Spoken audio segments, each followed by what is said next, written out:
I think I mentioned to you before sort of the interesting conversation that would come up typically with Gamble. He would put before us the materials, the written materials, quotes from great painters, and not as having been selected, but he would tell you the source and expect you to go read it. And so I did, right? and you would repeatedly find conflicting information. And one of those was one of my favorites is Millet quoting Rembrandt. I always took delight in the work of Millet. And Rembrandt, he said of Rembrandt, he said of Rembrandt, Millet said of Rembrandt, he said, when I stop thinking, I stop painting. And so that was, that's very cerebral. That's very, that's very good stuff, right? So we say, it means that you're all there. What was that expression that once somebody said once that so and so never fell asleep at the switch.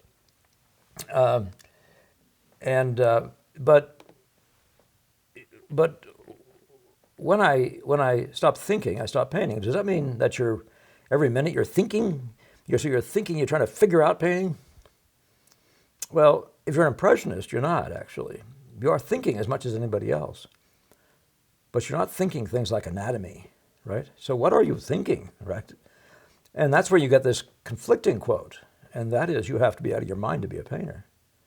So, and Gamble would love to say it that way, right? Or if he was even, as I said, Gamble would frequently be the source of the source, but he wasn't necessarily the person who said some of these things.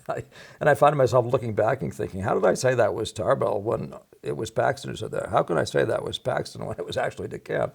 And I've got these quotes, bouncing around in my head, partially, I think, because anybody, like a teacher, speaking about them will, from time to time, actually misspeak, and you'll hold on to that one, and then some other student will have spoken differently. So we have the same quotes from, some different students of Gamble will have the same quotes from different sources. Nevertheless, when I stop thinking, I stop painting, and you have to be out of your mind to be a painter. It's a phenomenally interesting thing. So here's the question from Brett.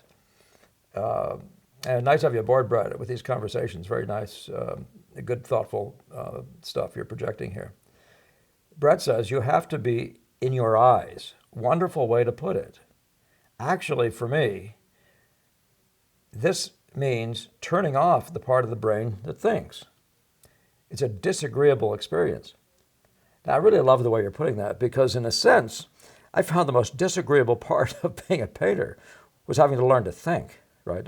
Actually becoming a systematic, logical thinker, So not just a happy painter just going along and touchy-feely talent, blah, blah, blah, those sorts of things, but a person who had to actually bring his mind to work. And I actually began to do things like studying books of logic and things like that, actually just learning to think, reading stuff. I read C.S. Lewis, as I said before, because he put me onto people who thought well, and he spoke.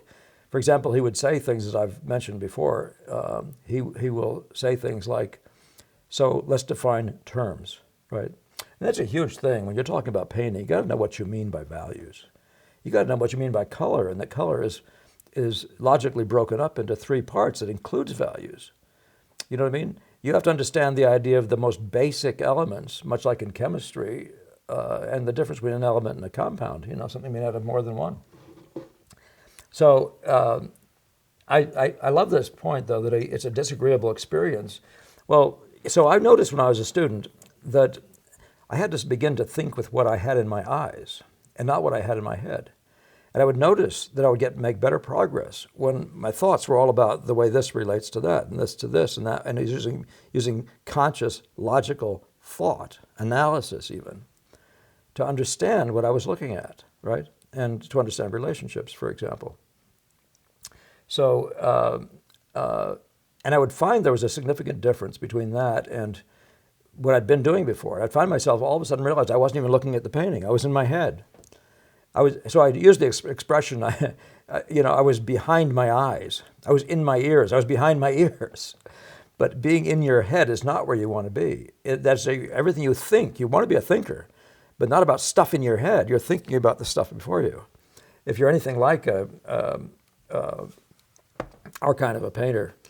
So, and by the way, that fits in very well with this idea that Gemmell, again, was referring to a gentleman who was visiting. And he said that guy who wants to study with me, he said he thinks with his ears what people have told him. He sees with his ears what people have told him. So, and yet, so there's a sort of a kindred kind of idea there. But don't let me confuse you, because we don't stop thinking because we become an impressionist and we have a naive eye. That takes a tremendous amount of thought to become a naive eye. It takes a lot of work.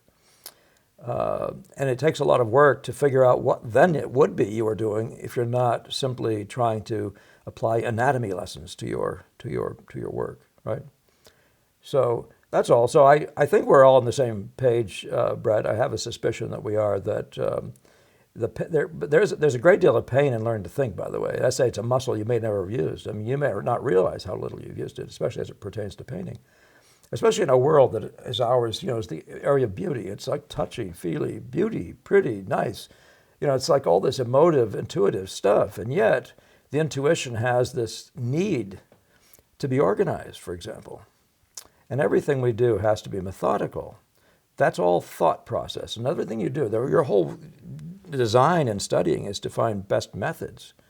This is all thinking. So don't ever think that we don't get to have, if that still even applies, a left brain. But you have to be sure when you're standing back there and doing analysis, you're doing it with relation to the things perceived with the eyes, with the relationships that are in front of you. Even if you're an imaginative painter, it's the color of this verse in relation to the color of that that's going to make this thing beautiful. Or it's going to make it work visually and that sort of thing. So those thoughts keep thinking about what's in front of you. Keep thinking about that. Let that be your thought. Make all your thoughts about that. And you won't find it disagreeable at all. You'll find it very agreeable.